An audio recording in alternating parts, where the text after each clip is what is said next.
Donc bonjour à tous Donc et à toutes. voilà. Donc avec Christine Chedal, on va animer ce matin le premier Flash Info 2018 de la formation. On a décidé de lancer ce concept parce que on s'est dit que c'était un bon moyen pour faire un petit point d'actualité. Et le fait de le faire à deux permet justement d'avoir un échange un peu informel et de vous donner les dernières informations sur ce qui se passe dans le monde de la formation. Donc, bien sûr, si l'opération fonctionne cette fois-ci, on aura tendance à le reproduire dans l'année et à refaire des points en fonction des évolutions de la réforme. Donc, on va toutes les deux un peu faire un débat à bâton rompu et vous donner les quelques nouvelles. Et puis ensuite, on laissera un temps en groupe, justement, de pouvoir nous poser les questions, soit par le chat ou soit éventuellement en direct. Et là, je vous donnerai la main pour prendre la parole. Voilà, Christine, je te propose de débuter. Eh bien, donc rebonjour à tous. Alors effectivement, là on est en phase de réforme.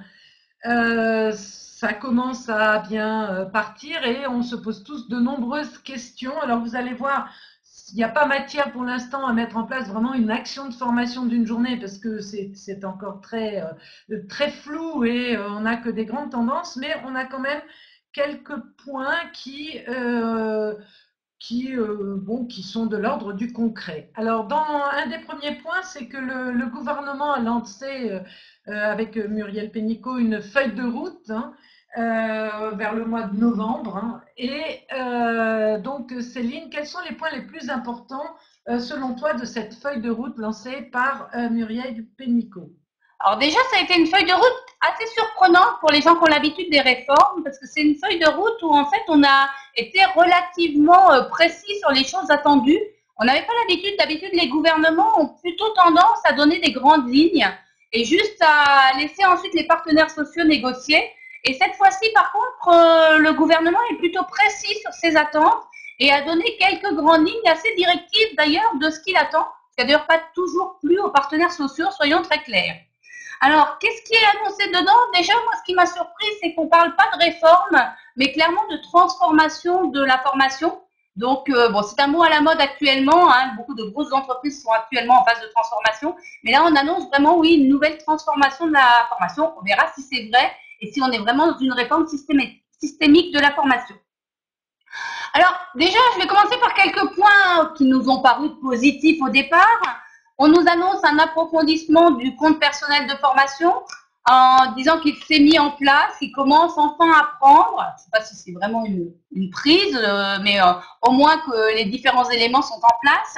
Et on nous annonce donc une fusion avec le compte, avec le CIF, donc une mort du congé individuel de formation et une fusion avec le CPF.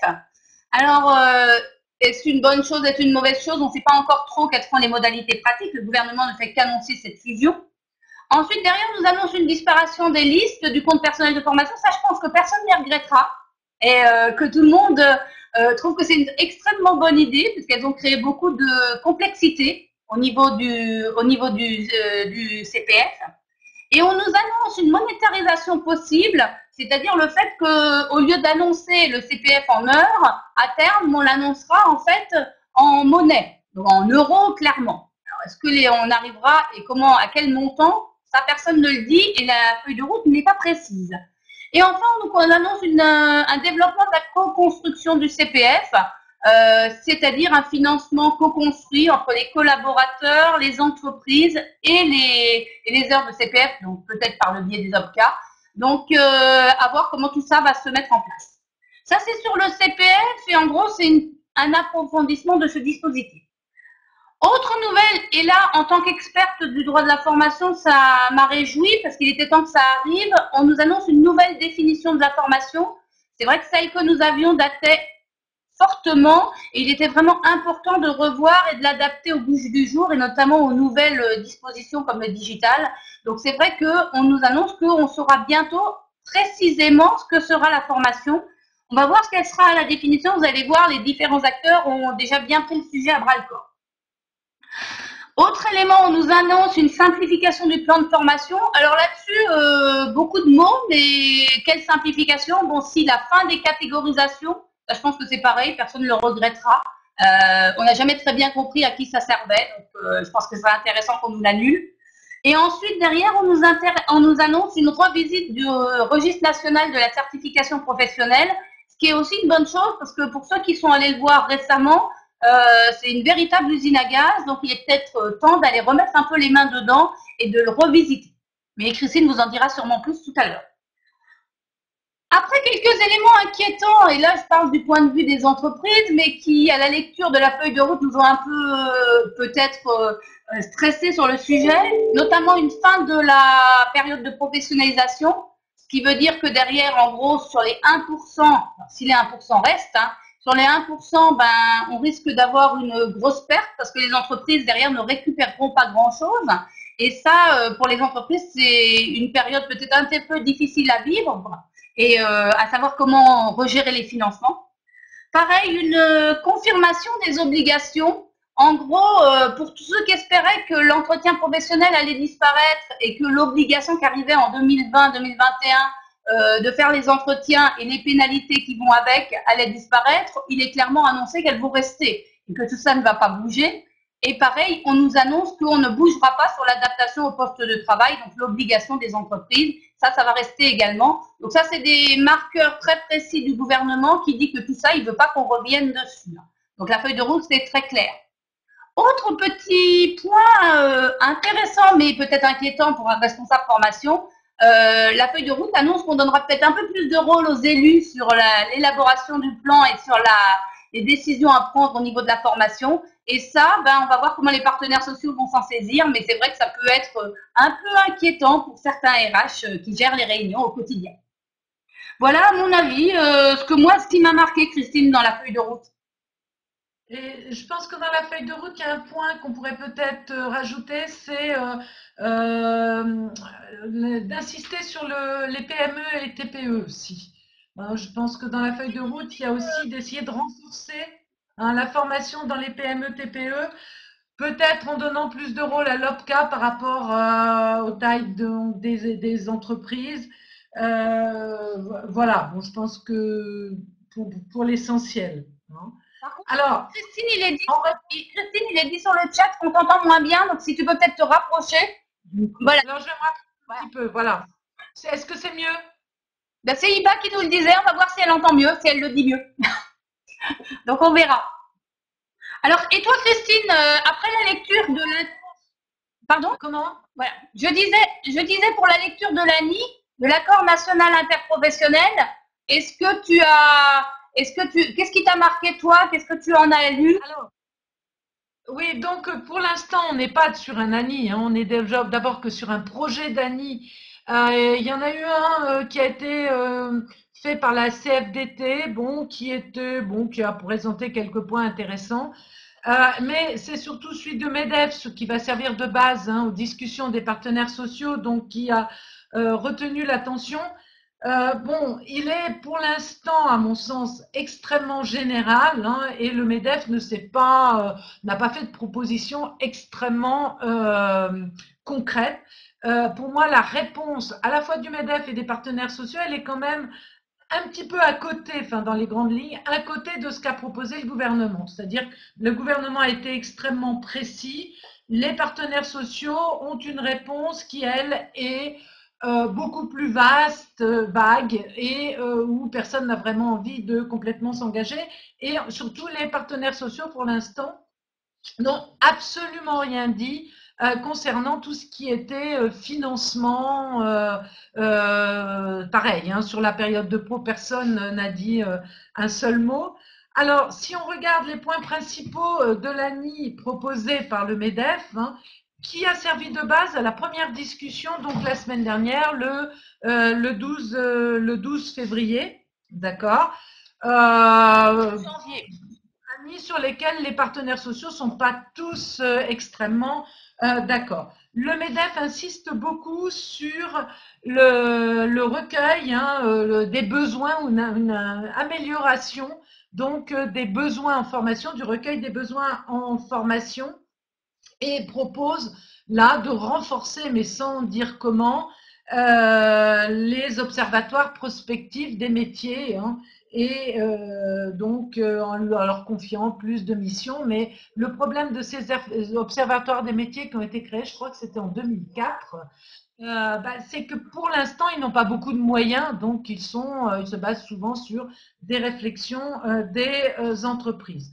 Même chose concernant les besoins, donc le MEDEF propose de refonder tout ce qui est la notion de certification professionnelle, hein, mettre un grand coup de balai, refondre tout le système, mais là aussi, c'est simplement une grande tendance, hein, puisqu'il n'y a pas de précision particulière.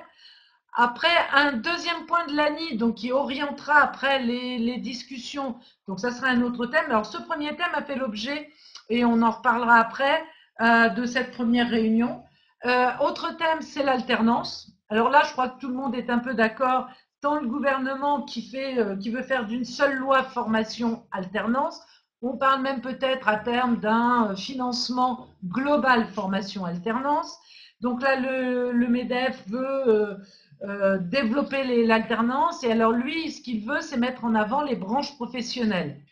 Alors là aussi, il y a des dissensions puisque un peu côté gouvernemental ou syndicat de salariés, on est plutôt sur le rôle de l'éducation nationale quand même.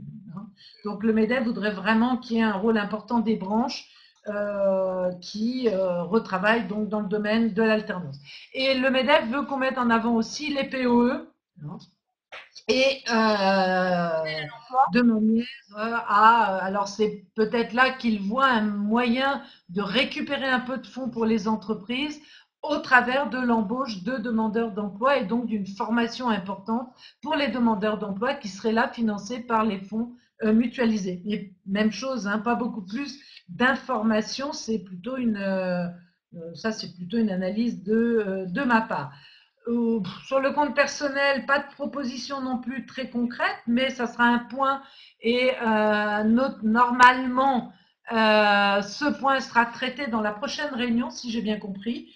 Donc, même chose, donc un compte personnel plus lisible, un dispositif mobilisable quel que soit le projet, un dispositif dans le compte personnel qui prenne en compte la validation des acquis, et puis qui pourrait faire l'objet d'un abondement. Alors ça, c'est quand même une proposition un peu plus concrète, soit au niveau de l'entreprise, soit au niveau de la branche, ou dans un autre cas au niveau des pouvoirs publics pour des formations qui seraient plus de l'ordre général.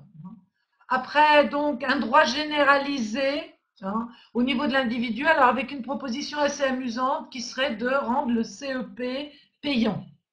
Je ne vois pas trop l'intérêt pour l'entreprise, mais voilà. Alors ça, cette proposition, tout de suite, je vous dis, lors de la première réunion, elle a été repoussée par les partenaires sociaux côté salariés qui ne veulent pas entendre parler d'un CEP payant.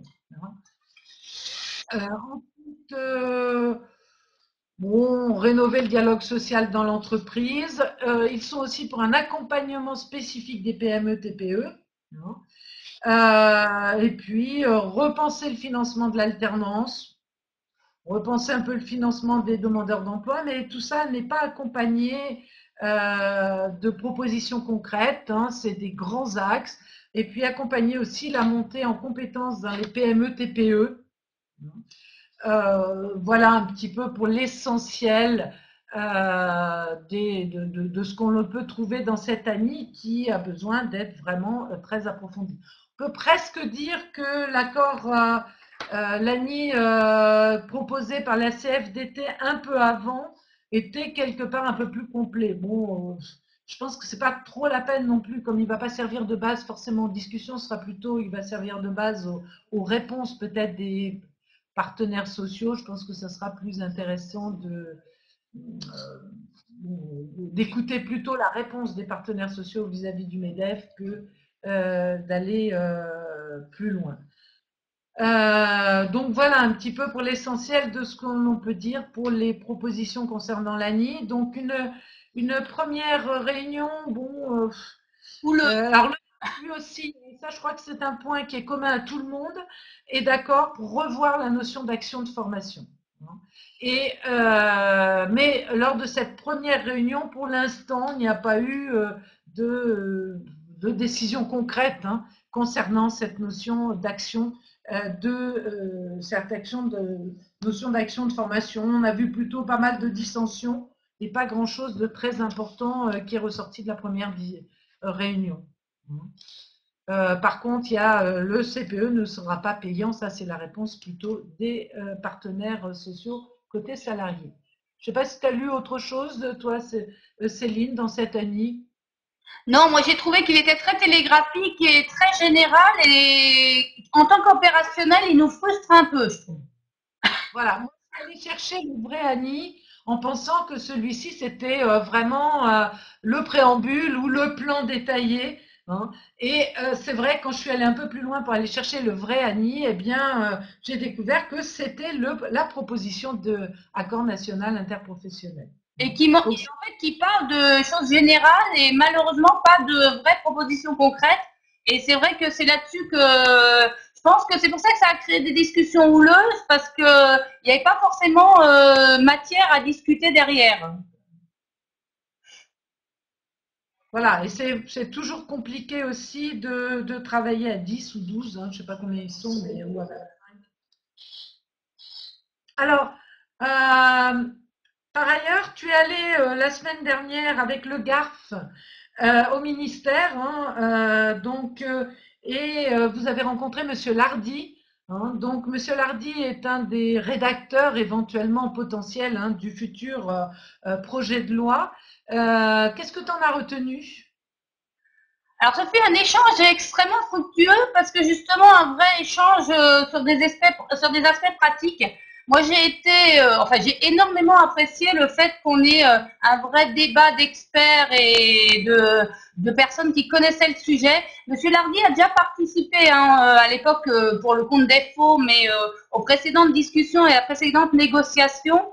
Et ça se sent fortement parce qu'on sent qu'il connaît bien le sujet et que de façon très précise, il est dans le cœur des différents thèmes.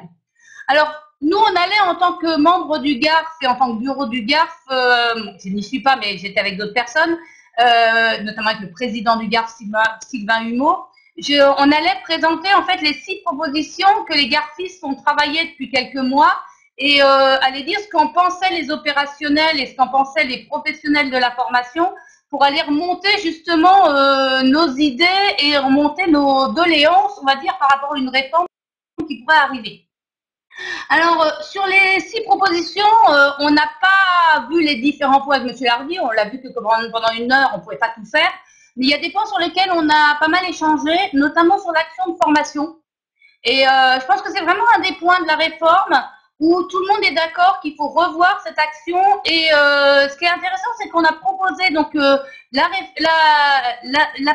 proposition qui avait été faite par le GARF, où on proposait, comme je vous l'ai mis sur le support, une action de formation en fait qui serait caractérisée par la mise en œuvre d'un processus andragogique visant à l'adaptation au poste de travail, au développement des compétences individuelles ou collectives, au maintien de l'employabilité des actifs, avec un objectif professionnel, des modalités d'apprentissage identifiées et dont les acquis font l'objet d'une évaluation. Voilà ce qu'on a expliqué comme étant pour nous, en tant qu'opérationnel, une définition intéressante.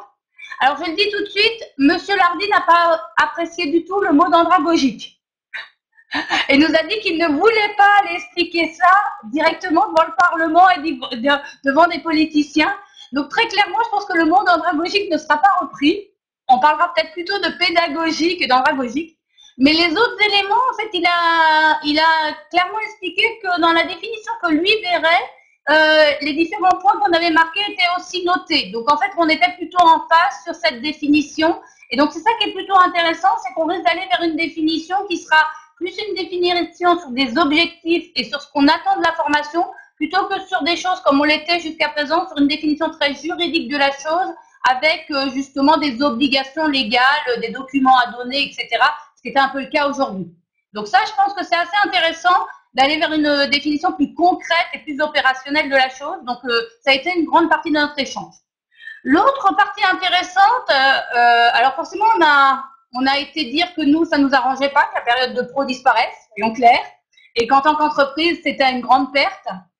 Et donc, Monsieur Lardy a réagi en disant que oui, mais que le but était que les fonds soient mutualisés et servent surtout justement pour le partage, notamment vers les demandeurs d'emploi.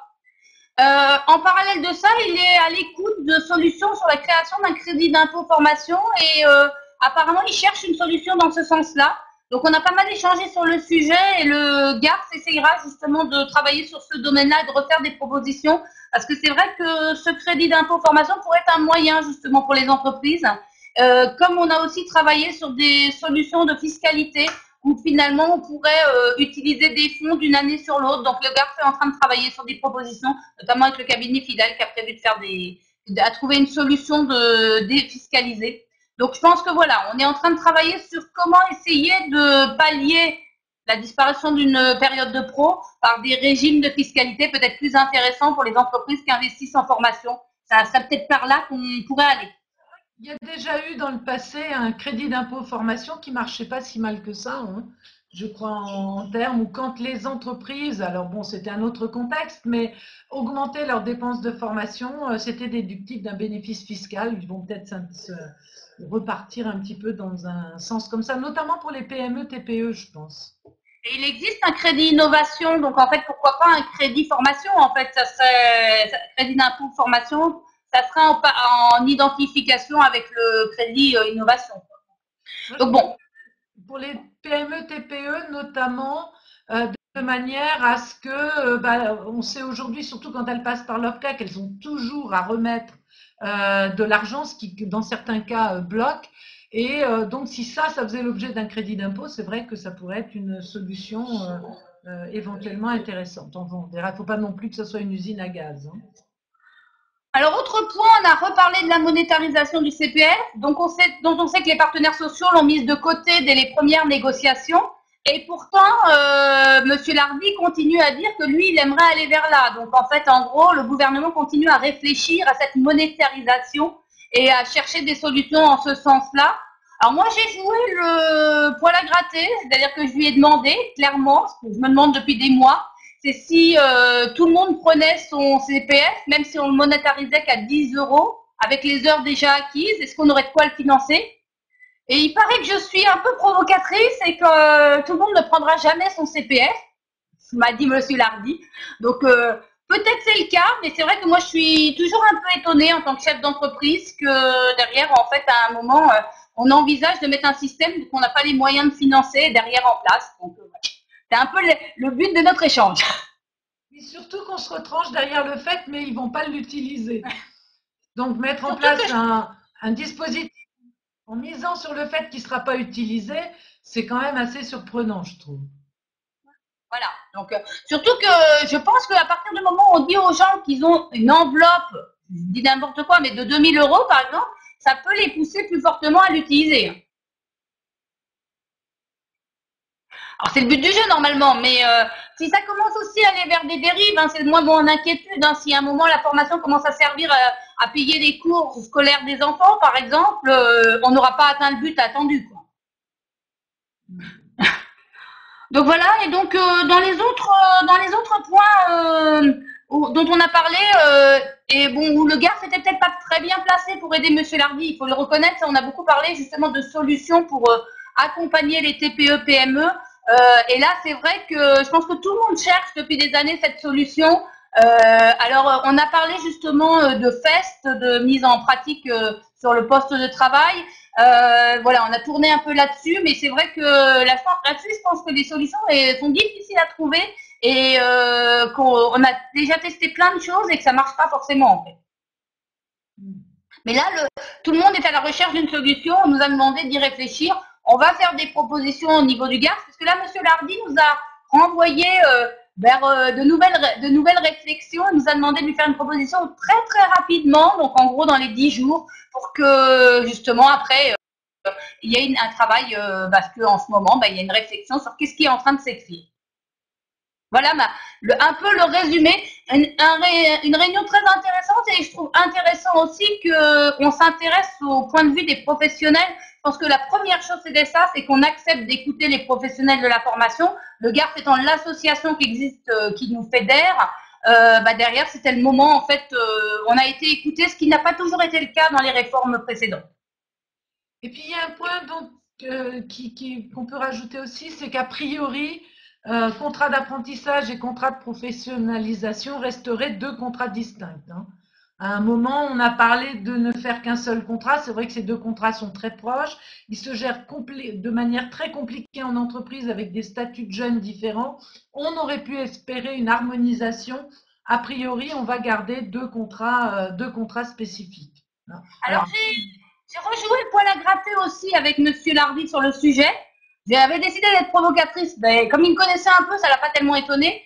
Entre guillemets, là-dessus, il a dit qu'il était trop tôt en fait. Il jugeait qu'il était encore trop tôt pour ne faire qu'un seul contrat, que l'objectif, il serait d'y aller, mais qu'il pensait que c'était encore trop tôt sur cette réforme-là.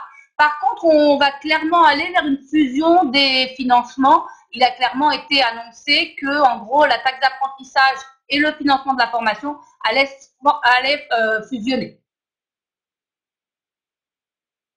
Alors par contre, pour l'instant, personne ne sait, et je pense que eux non plus, ils commencent à avoir une bonne réflexion, mais il n'est pas encore arrêté de quel sera le pourcentage pour les demandeurs d'emploi, quel sera le pourcentage pour le CPF, quel sera le pourcentage pour la POE.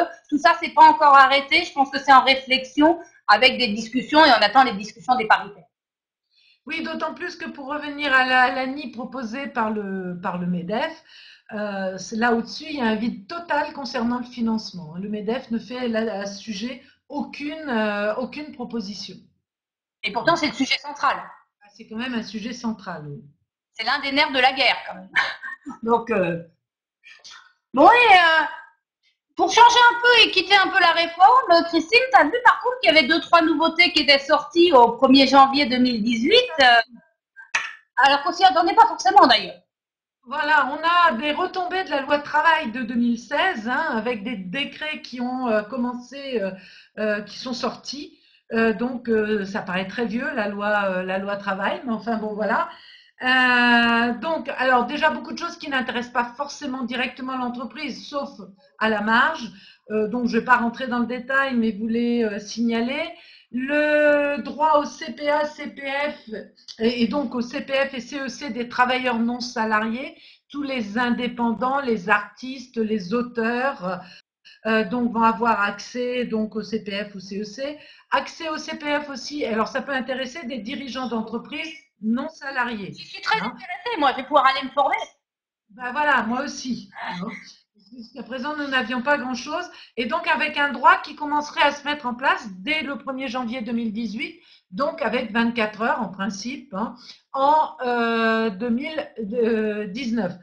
Bon, je n'ai pas trouvé le financement de ce nouveau droit. Donc, je m'attends à ce que la contribution des indépendants, bien sûr, probablement va augmenter.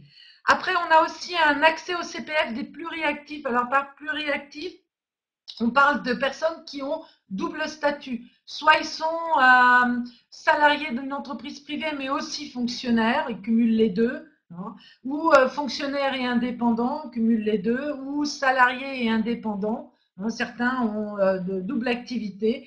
Alors, dans ce cas-là, dans les grandes lignes, ça sera au titulaire des droits, donc il cumule des droits à la fois, a priori, sur son régime d'indépendant, par exemple, et sur son régime de salarié. Ça sera à lui de choisir, dès que ça dépasse les 24 heures, sur à quel régime, de quel régime il préfère dépendre. Ensuite, bon, on parle aussi d'une responsabilité sociale des plateformes de mise en relation par voie électronique qui prendraient à leur charge une partie du coût du CPF donc qui serait mis en œuvre par les indépendants auxquels ils donneraient pour lesquels qu'ils aident à avoir du chiffre d'affaires. Bon, ça, on va pas non plus ça, mais maintenant plus proche de l'entreprise. Alors, on note l'abondement du CPF des salariés licenciés pour refus de se voir appliquer un accord de compétitivité.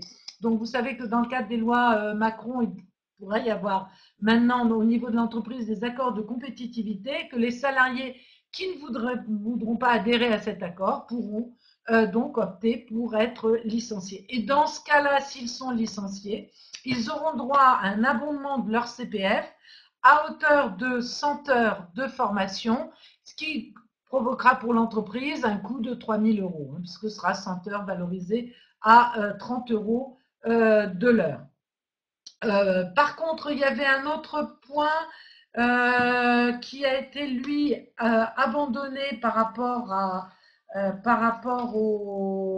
ça. C'était… alors, attendez, il y avait un dernier point. Alors là, par contre, dont on a… Excusez-moi, je retrouve… Bon, comme ça, je vais le retrouver. Voilà. Normalement aussi, ces licenciés devaient bénéficier d'un parcours d'accompagnement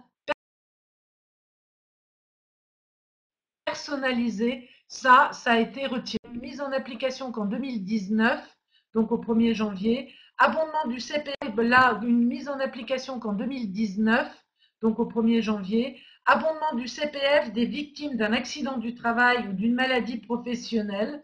Donc, pareil, un abondement du CPF qui pourra aller là jusqu'à 500 heures quand même, en vue d'une reconversion. Et à partir du moment où il y aura une notification d'un taux d'incapacité d'au moins 10%. D'accord? Et toute personne qui se verra donner un taux d'incapacité d'au moins 10% aura 2 ans à partir de la notification de ce taux pour mettre éventuellement en place un CPF, un peu de reconversion. Donc voilà, dans les grandes lignes, ce qui change en 2018, donc pour l'entreprise, c'est surtout l'abondement du CPF. En gros, on élargit le CPF à différents publics, notamment aux indépendants, hein, c'est vrai, mais aussi dans l'entreprise. Alors, ce qui est un peu étonnant, c'est pourquoi on n'a pas attendu la réforme pour faire passer ça. Ça m'aurait paru plus cohérent de mettre ça dans la réforme que de le mettre là. Je vois pas l'urgence à le faire comme ça tout de suite en début 2018. C'est très étonnant, je trouve. Oui, d'autant plus que dans le CPF des indépendants, ce qui est très particulier, c'est qu'il reparle des listes, alors des listes spécifiques qui seront élaborées par les OPCA, etc., etc. Donc c'est assez bizarre, hein, comme tu le dis, Céline, c'est qu'au moment où on commence à dire qu'on va enlever toutes les listes de CPF, on sorte une réforme pour les indépendants où effectivement le choix des formations va dépendre énormément d'une liste. Alors voilà, est-ce qu'il faudra remodifier tout ça après? Voilà. Après, pour les organismes de formation, le respect des critères de qualité, bon, ça risque d'être renforcé, hein. En gros, c'est ce qu'on peut retenir, mais il n'y a pas, je ne sais pas si tu as noté des changements très précis. Non, il est sûr. Je pense que de toute façon, là où c'est surtout dit, c'est qu'il va y avoir des contrôles. C'est-à-dire que le Datadoc était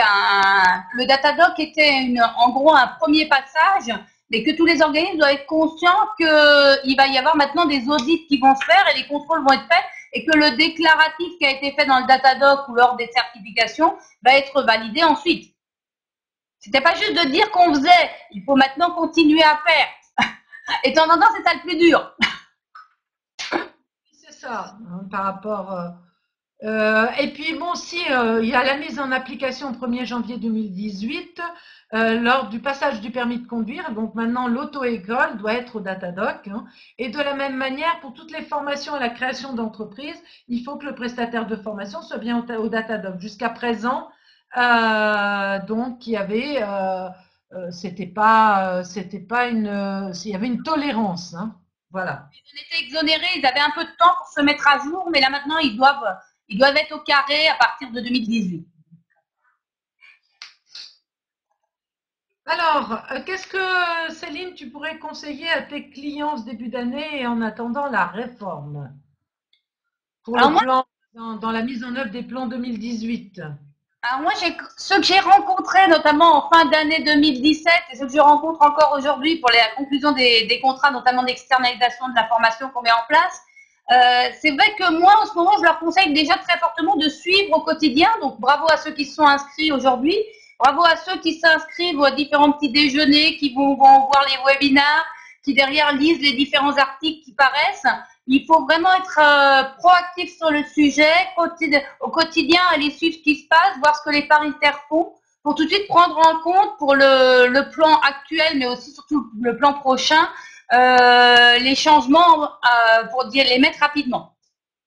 Pareil, je pense que comme on parle d'un élargissement du CPF et que ça risque d'être le seul financement possible pour récupérer les fonds mutualisés, je pense qu'il est maintenant plus qu'urgent et peut-être même bientôt trop tard de mettre en place une vraie stratégie CPF, c'est-à-dire d'aller réfléchir à comment faire du CPF gagnant-gagnant dans l'entreprise et réfléchir à des CPF qu'on va rendre un peu incitatifs pour que les salariés les utilisent et les utilisent à bon escient par rapport à ce qu'on voudrait faire dans des plans de formation. Je pense aussi que l'air va être à la rationalisation et à l'optimisation. Alors tout le monde va me dire que c'était déjà le cas, mais je pense qu'on rentre encore dans une période encore plus perturbée. Et donc il est important d'aller penser à toutes les innovations pédagogiques, à la digitalisation des plans, à réfléchir comment économiser, à faire de plus en plus d'appels d'offres pour justement rentabiliser les achats, bien choisir ses prestataires.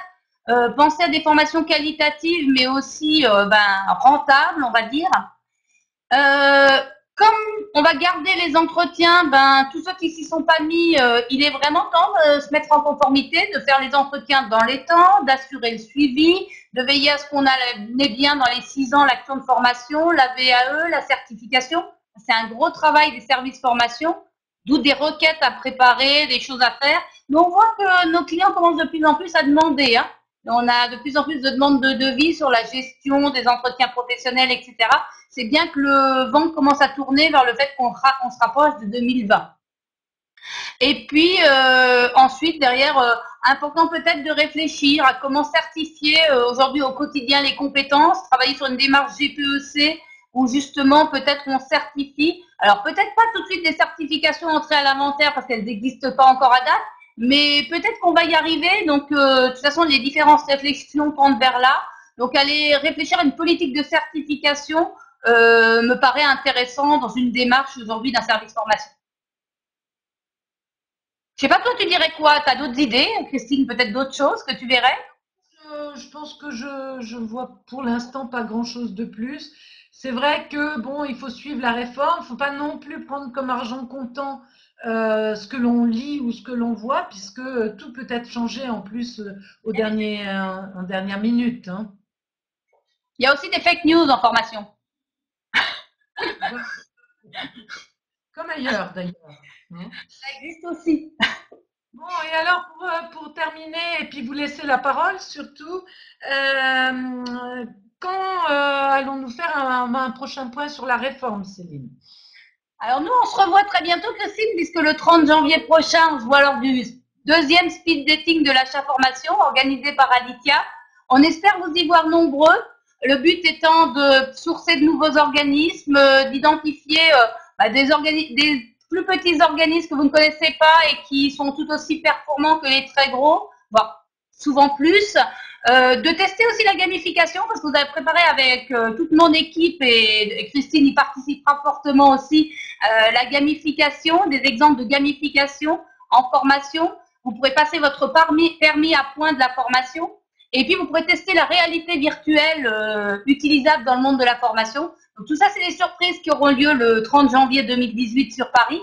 Et puis après, l'autre possibilité, c'est derrière de s'inscrire sur notre programme qu'on a créé avec Christine et Elsa, qui est sûrement avec nous, qui est notre spécialiste digital, sur Forme Éveil, qui est notre parcours digital qui permettront de suivre justement les évolutions par le biais de plateformes de temps en temps, mais aussi par des journées présentielles qu'on a organisées, avec pour but de faire une veille juridique, de réfléchir à nos pratiques, de voir les innovations en termes de digital, et puis de réfléchir à des solutions concrètes, un peu dans des modes co-développement. Voilà un peu le programme qu'on vous a concocté pour Alitia en ce début d'année 2018. Voilà, nous, je pense qu'on a fait le point sur notre discussion. Christine, qu'est-ce que tu en penses? Tout à fait. Hein, je pense que si on synthétise dans ce qui risque probablement d'arriver, on peut dire qu'on va avoir une redéfinition de la notion d'action de formation, que tout le monde attend. Il faudra prendre des décisions sur le financement. On aura probablement un financement unique, taxe d'apprentissage, formation, je dis bien probablement, hein. Un mélange CPF-CIF. Alors après, sous quelle modalité est-ce que on pourra faire du CIF à l'intérieur du CPF quand, si besoin est? Pas de changement vraiment, on gardera un contrat de pro et un contrat d'apprentissage. Bon, on va renforcer un petit peu la qualité pour les prestataires de formation, je pense, comme tu l'as dit, avec des contrôles.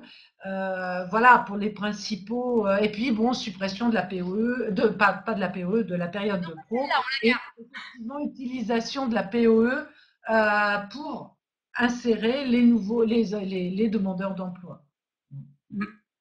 Ah, Voilà. il est clair qu'une partie des fonds, encore plus que d'habitude, mais ça avait été annoncé directement à la iront vers le demandeur d'emploi. C'est ça qui est intéressant par contre, on l'a peut-être pas dit, quand même en formation, on n'est pas dans des ruptures à chaque fois. En fait, les dernières réformes vont vers une continuité et continuent vers aller vers un champ toujours à peu près identique. Il n'y a pas à chaque fois rupture et les gouvernements changent, mais finalement la formation reste vers une voie à peu près continue à mon sens. Oui, et là, on peut ajouter aussi que c'est une voie un peu qu'ont déjà pris nos partenaires européens, hein. Quelque part, on va se mettre petit à petit au diapason avec les autres pays européens qui ont en général un plan de formation à la disposition du chef d'entreprise et par ailleurs une taxe ou un impôt ou une modalité de prise en charge des nouveaux arrivants sur le marché et des demandeurs d'emploi. Et je pense qu'en France, on va aller de plus en plus vers ça et non plus au travers des OPCA, je verse de l'argent pour récupérer de l'argent et je base mon ingénierie, je fais beaucoup d'ingénierie financière. Mais d'ailleurs, Monsieur Lardy a dit clairement qu'il veut plus que les responsables formation deviennent des ingénieurs financiers, mais plutôt travaillent plus sur la qualité des formations, etc. Et ça me paraît intéressant. Oui, puis l'analyse du besoin, je pense qu'il y a un gros effort à faire aussi aujourd'hui sur l'analyse des besoins et donc c'est aussi un moyen éventuellement à terme de faire aussi des économies, que de mieux travailler le besoin, hein, pour que la réponse aux besoins soit plus efficace. Bon, ben, on va peut-être passer aux questions de nos participants. Alors, j'ai vu que Pierre Thomas nous a demandé combien de personnes ont utilisé leur CPF en 2017 en France. Alors, j'aurais pas le chiffre là. Dans les échanges qu'on a eu avec Monsieur Lardy, il a été dit qu'il y avait 2% des salariés qui l'avaient utilisé. Mais les chiffres qu'on nous donne sont souvent des chiffres compilés, salariés et demandeurs d'emploi, et le côté demandeur d'emploi cache l'arbre en fait. Donc, j'aurais pas de réponse chiffrée plus que ça. Je sais qu'on a de temps en temps les chiffres qui sont fournis par la Caisse des dépôts et consignations, mais je les aurais pas en tête. Je vais donner la parole à Pierre Thomas, comme ça au moins ça sera plus simple. Alors par contre, Pierre Thomas, si vous n'avez pas fait, il faut au-dessus sur votre gauche accepter le fait que vous mettiez votre micro et votre vidéo en ligne. C'est juste au-dessus, à côté où il y a la petite main, pour qu'on puisse vous voir avec nous. Et ça va prendre toujours 2-3 minutes. Voilà, on vous entend. Voilà. Très bien. Très bien. Bon. Oui, non, je voulais simplement faire remarquer que le CPF avait démarré très très lentement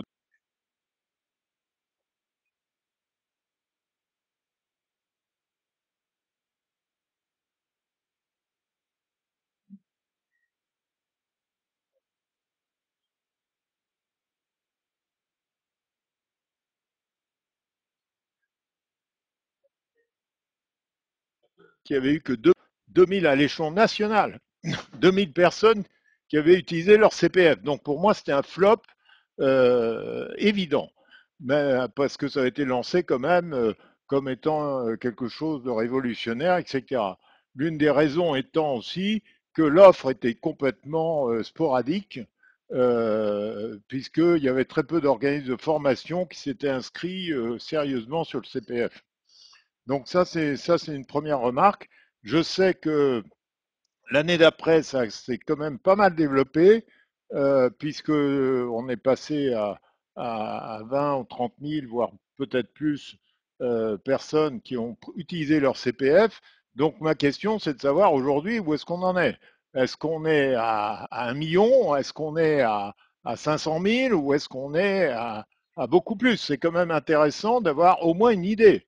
Et je suis un peu étonné que vous ne soyez pas capable, enfin vous et d'autres, de répondre à cette C'est pour ça que question. c'était en pourcentage, moi, de population, mais c'est vrai qu'en chiffres, on nous les donne hein, régulièrement, mais c'est vrai que ça avoisine, à mon sens, à l'époque, ça avait avoisiné les 2 millions, donc ça, on a 40 millions de comptes ouverts, hein, ça je sais, donc, enfin, il y a 40 millions, attention, pas ouverts, il y a 40 millions de comptes existants. Comme vous le savez, il y a les gens, tout le monde a son compte, et après, derrière, certains vont l'ouvrir. Donc déjà, ils ne sont pas tous ouverts. À mon sens, d'après ce que j'avais entendu, c'est 30% des comptes seulement ouverts. Et après, derrière, il y a un pourcentage d'utilisation. Et cela, ben, je vous dis des chiffres que j'ai entendus, c'est 2%.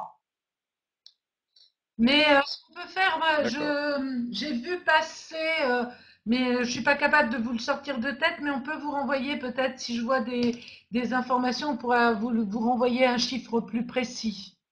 Mais, euh, mais c'est vrai que on sait que pour Non, mais l'instant, c'est pas le gros des troupes qui l'utilisent. est-ce que ça se prend ou pas? Ah, j'entends plus.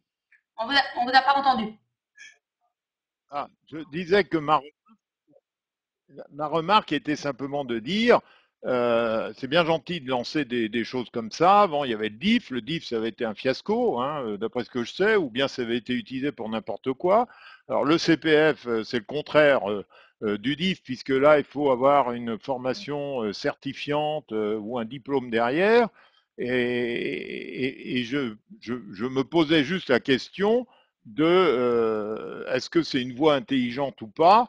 Pour moi, c'est pas idiot, parce que j'ai quand même, même si on n'est que 50, je dois avoir maintenant une dizaine de personnes qui ont utilisé le CPF dans Bien. mon entreprise, ce qui me Ouais. paraît pas mal. Donc, par contre, je me posais simplement la question vraiment de l'utilisation à terme, et vous parlez beaucoup de ça dans tout ce que vous nous avez dit, hein. Vous dites qu'il y a une fusion avec le CIF, qu'on va passer d'un nombre d'heures à un financement, enfin un certain nombre Attention. de choses. C'est très bien, mais il faudrait encore que derrière, il y ait suffisamment de personnes qui l'utilisent. Ah, on en a beaucoup parlé parce que c'est la réforme qui le veut. Hein. Moi, en parallèle, ça reste quand même dans les plans. Comme nous, par exemple, on gère dans nos entreprises clientes un épiphénomène parce que c'est vrai que les entreprises aujourd'hui considèrent beaucoup que c'est à titre individuel et que très clairement, les collaborateurs peuvent traiter eux-mêmes le sujet du CPF. Peut-être que s'il y a plus d'autres financements que le CPF, certains commenceront à plus réfléchir, mais je pense aussi que ça prend du temps. Hein, que culturellement, on met toujours un peu de temps pour vous montrer que ça met du temps. On a eu, lors d'une réunion de CE, récemment, encore une question d'un partenaire social sur le DIF en nous demandant pourquoi on n'avait pas de chiffre sur le DIF. Hein. Donc, ça veut dire que le temps que les gens comprennent que ça existe, qu'ils comprennent comment s'approprier et qu'eux aussi ils arrivent à utiliser l'outil de la caisse de dépôt et consignation, ça met un peu de temps, il faut être clair. L'outil n'a pas été très efficace tout de suite. Bon, ok, j'arrête de parler, hein. Donc voilà. D'autres questions alors, Maryse avait posé une question qui était une question sur les retraités. Alors les retraités, ils ont le compte d'engagement citoyen, le fameux CEC, et pour le faire du bénévolat, mais il n'est pas prévu qu'ils aient d'autres choses à côté. Hein. En fait, on s'intéresse aux actifs, pas forcément aux retraités aujourd'hui. Et les indépendants, mais ils sont dedans. Hein, ils l'ont à partir du 1er janvier 2018. Donc là, ils ont été intégrés dans le CPF aujourd'hui. Maryse, est-ce qu'on a répondu à la question ou pas? Ou as-tu d'autres questions? Quelqu'un d'autre a d'autres questions? N'hésitez pas à lever la main et dites-moi, je vous laisse la parole.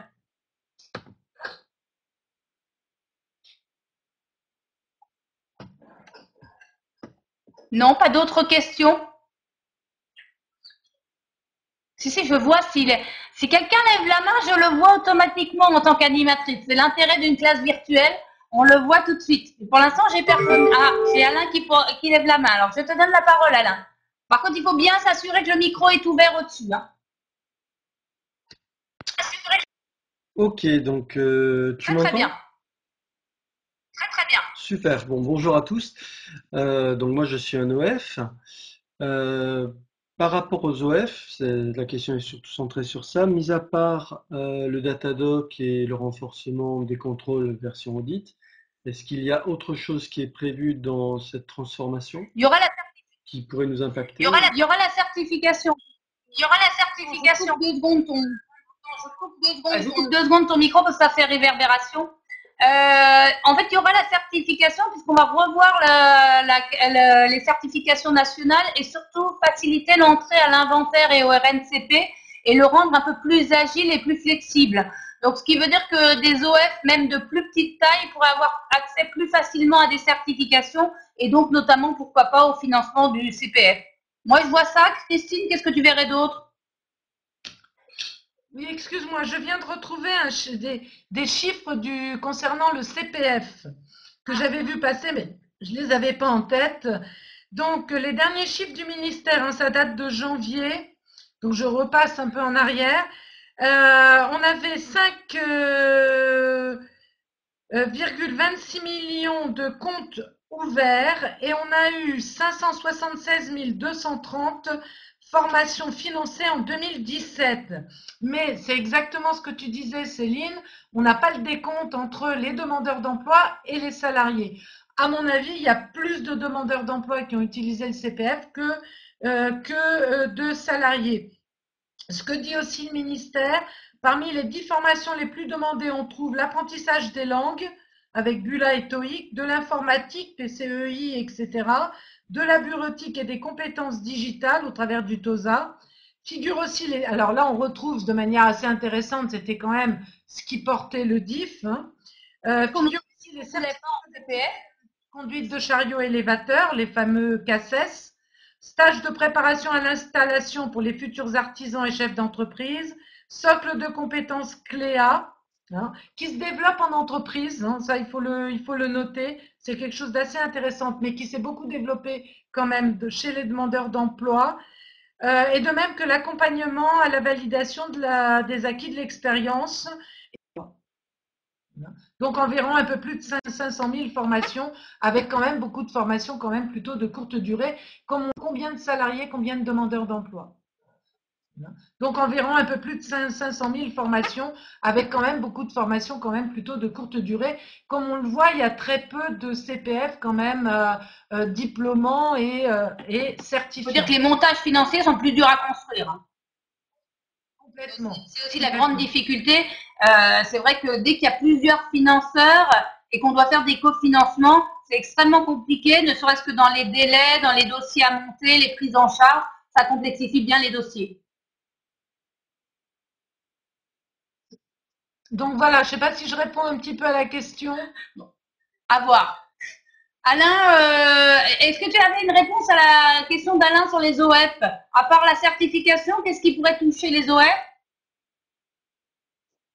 Pour l'instant, la mise en application effectivement de ce qu'ils ont prévu au travers du Datadoc, hein, un peu plus de contrôle et a priori, pour l'instant, moi j'ai rien vu de Et particulier. l'importance de se différencier, puisque comme on va avoir rétrécissement des fonds et que ça risque d'être des fonds de plus en plus, d'entreprises, forcément une nécessité d'essayer d'être différent, d'innover, de proposer peut-être des solutions digitales pour rationaliser, créer des parcours et aller vers la certification. Je pense que voilà, à mon sens, un peu les projets pour les OF. Oui, puis dans les tendances, je pense que la notion d'action de formation nouvelle, hein, devrait prévoir aussi la formation au poste de travail, devrait élargir, hein, les modalités pédagogiques et permettre aussi de sortir du classique salle, cours et même programme, progression pédagogique, etc.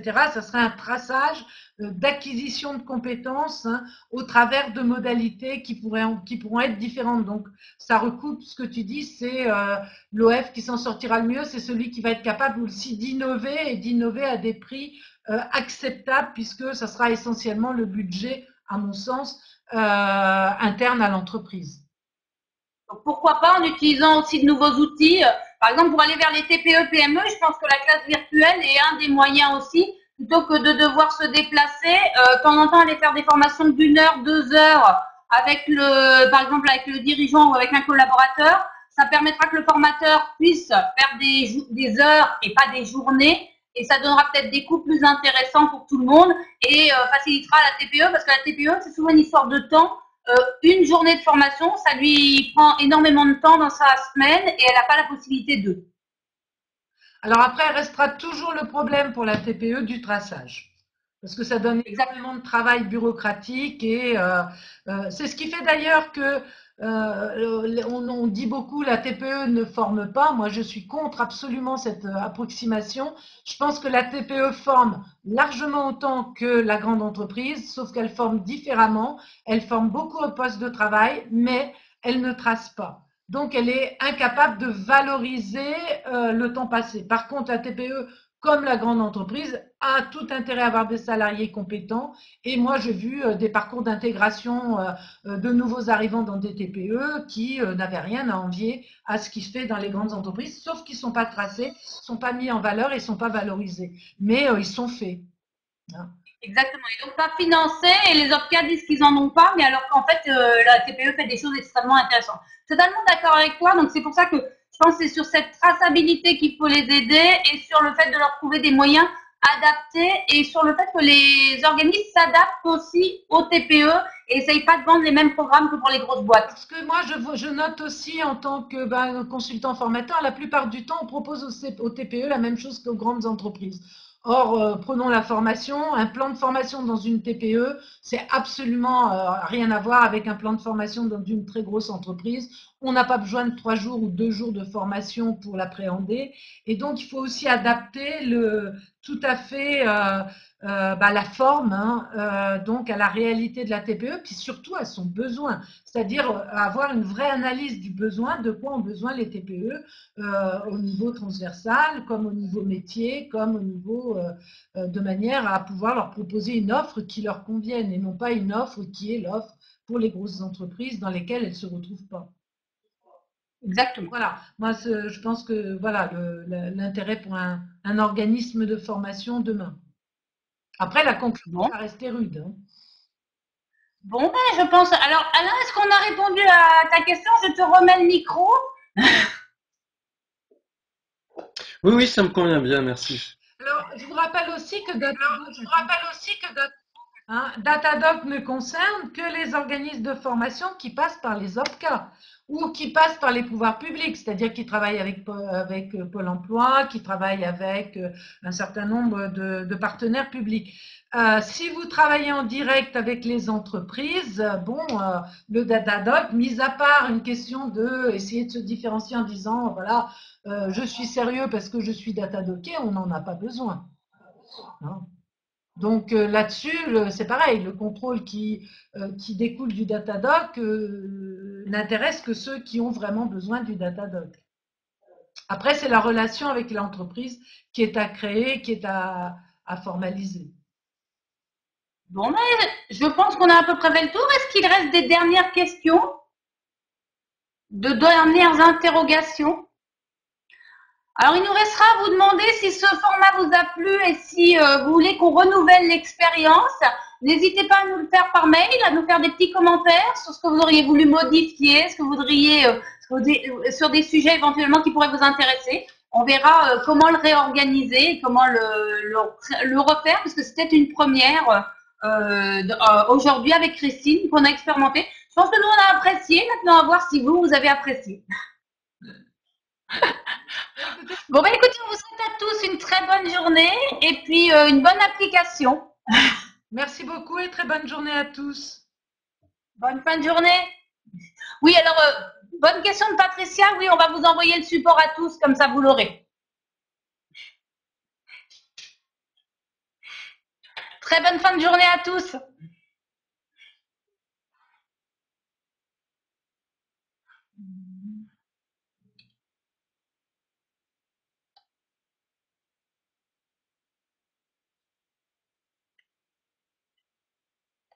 Bon, ben je referme.